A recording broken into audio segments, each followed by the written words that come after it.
Kisah sang raja reformis, Minh Mang, harimau dari dinasti Nguyen. Di suatu pagi yang tenang di musim semi tahun 1801, di istana Kekaisaran Hu yang anggun dan penuh aroma dupa, lahirlah seorang bayi laki-laki yang kelak akan menjadi harimau reformasi bagi tanah Vietnam. Ia diberi nama Nguyen Phuc Dam, putra keempat dari Kaisar Gia Long, pendiri dinasti Nguyen yang menyatukan kembali Vietnam dengan darah dan besi. Sedari kecil, Dam sudah memperlihatkan kecerdasan dan keteguhan hati yang berbeda dari saudara-saudaranya. Ia tumbuh di tengah dinding-dinding kekaisaran yang dipenuhi kitab-kitab Konfusianisme, naskah-naskah hukum Tiongkok, serta pelajaran tentang cara memerintah dengan hati yang lurus. Setiap pagi sebelum matahari naik tinggi, ia telah duduk bersila dengan para guru, menyalin bait-bait dari Analek, Konfusius dan membaca sejarah para raja besar dari timur dan barat. Ia tahu, suatu hari, dirinya akan memikul beban kekuasaan. Meski bukan anak tertua, sang ayah Kaisar Gia Long melihat sesuatu dalam diri Dam ketika sang kaisar wafat pada tahun 1820. Tahta pun jatuh ke tangan Dam, yang kini memakai nama Kekaisaran Minh Mang, yang berarti pencerahan yang melimpah. Maka dimulailah masa pemerintahannya yang penuh gejolak, namun cemerlang, membangun kekuasaan dengan pena dan padang. Kekuasaan Minh Mang tidaklah dimulai dengan pujian. Banyak bangsawan istana dan kelompok agama asing tidak menyukai ketegasannya. Namun sang kaisar bukanlah pemimpin yang gentar.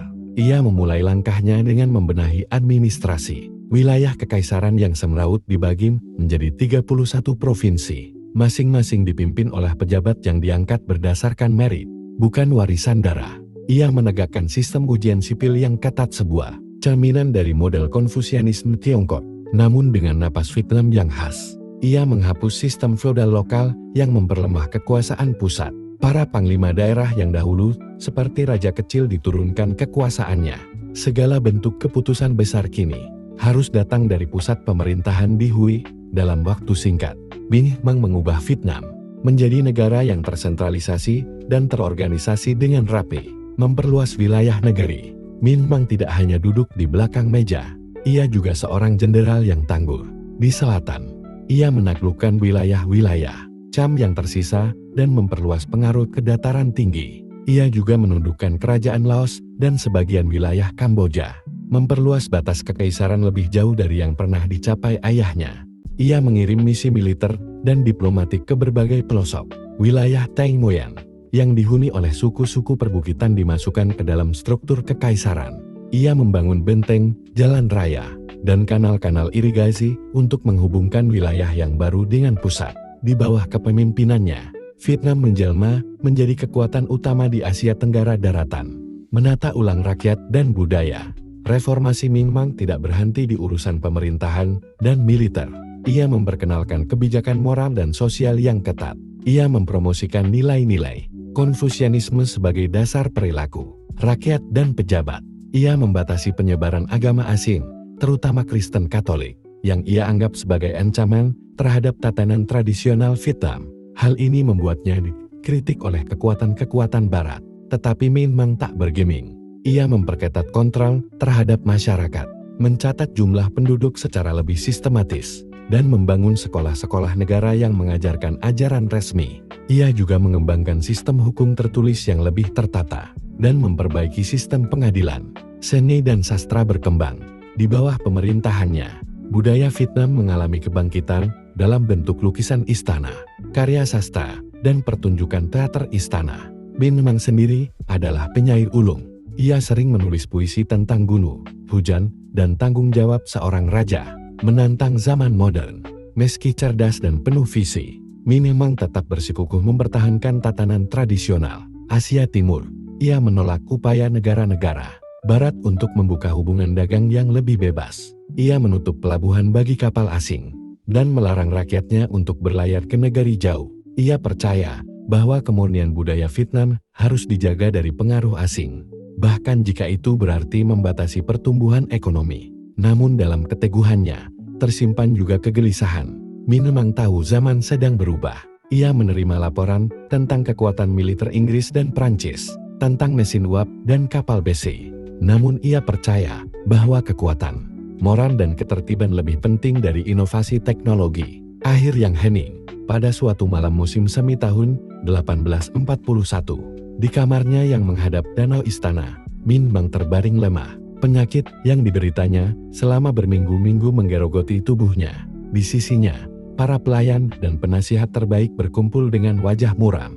Sang kaisar memanggil putranya, Nguyen Phuc Minh, yang akan dikenal dunia sebagai Kaisar Thieu Tri. Dengan suara parau, Min Bang berkata, "Lanjutkan apa yang telah kita mulai. Jagalah negeri ini seperti engkau menjaga ibumu. Tegakkan hukum, cintai rakyat, hormati leluhur." Kemudian, ia mengembuskan napas terakhirnya. Ia wafat sebagai seorang raja yang tidak hanya memerintah dengan pedang, tetapi juga dengan pena dan prinsip. Warisan sang kaisar, Raja Minh Lang meninggalkan negeri yang kuat, tersentralisasi, dan lebih luas dari sebelumnya. Ia dikenang sebagai pemimpin yang keras namun adil, bijak namun teguh. Seorang pembela budaya Vietnam yang tak kenal kompromi. Dalam waktu 21 tahun pemerintahannya, ia tidak hanya membangun kekaisaran, tapi juga membangun identitas bangsa. Ia adalah raja yang tak pernah membiarkan dunia memaksanya bertekuk lutut. Dalam bayang-bayang Istana Hue yang masih berdiri hingga kini, nama Minh memang tetap bergema sebagai sang arsitek kejayaan. Vietnam abad ke-19. Bab 2. Kegelisahan seorang putra kaisar. Sebelum menjadi Kaisar Minh Mang, Nguyen Phuc Dam hidup dalam bayang-bayang besar ayahnya, Kaisar Gialong sang penakluk yang mempersatukan Vietnam. Setelah puluhan tahun perang saudara, Dam tumbuh dengan mata yang tajam dan sorot pandang yang seolah membaka isi dunia. Namun di istana, setiap langkah seorang pangeran diawasi, kesetiaan diuji, saudara menjadi saingan. Para selir dan jenderal sering berbicara dengan dua lidah. Dam menyadari sejak muda bahwa ia harus lebih dari sekadar terpelajar, ia harus cerdas secara politik. Diam-diam, ia mengamati tingkah laku para pejabat tinggi, mendengar bisikan intrik, dan mencatat siapa yang bisa dipercaya. Ia menjadi dekat dengan cendekiawan Konfusianis paling cemerlang di kerajaan. Ia menyusun sendiri pandangan tentang bagaimana negara harus diperintah dengan moral, disiplin, dan aturan yang tak boleh diganggu. Suatu malam, ketika usianya menjelang 20 tahun, Dam berdiri di balkon istana, memandang langit gelap yang penuh bintang.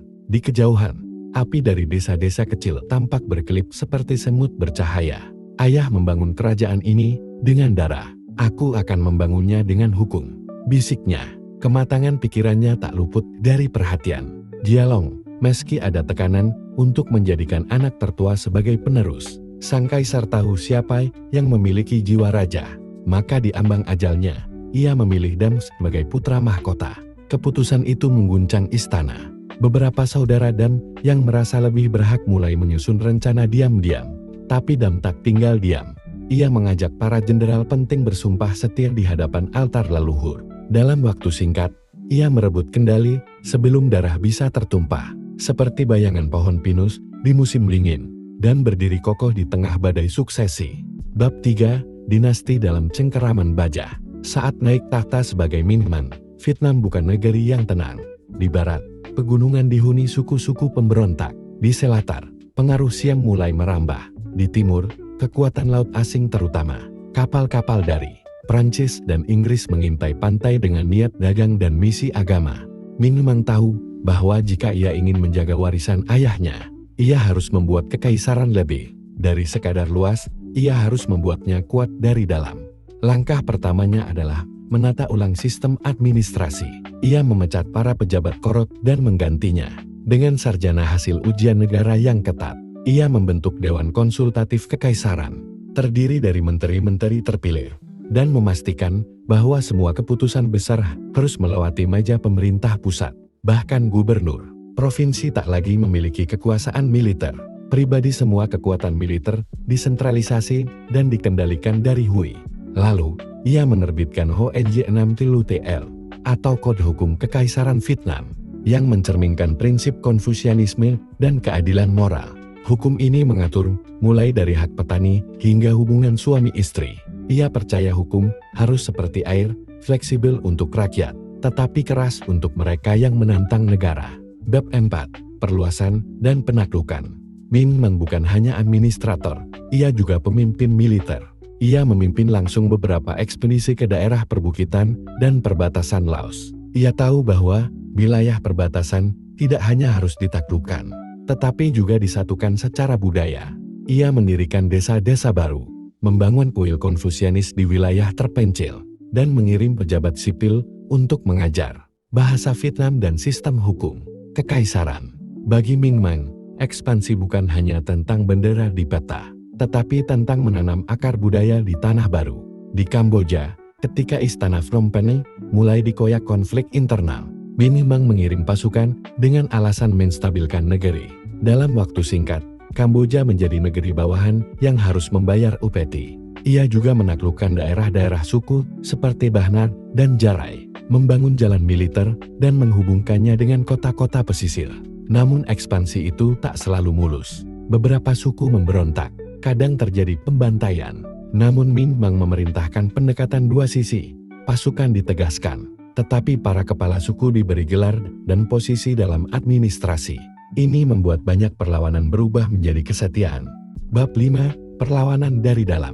Tidak semua rakyat menyukai tangan besi Minh Mang kaum Katolik, yang sebelumnya berkembang diam-diam di bawah perlindungan beberapa bangsawan dan misionaris Prancis, merasa terancam. Minh Mang memandang agama asing itu sebagai racun yang merusak loyalitas rakyat kepada kaisar.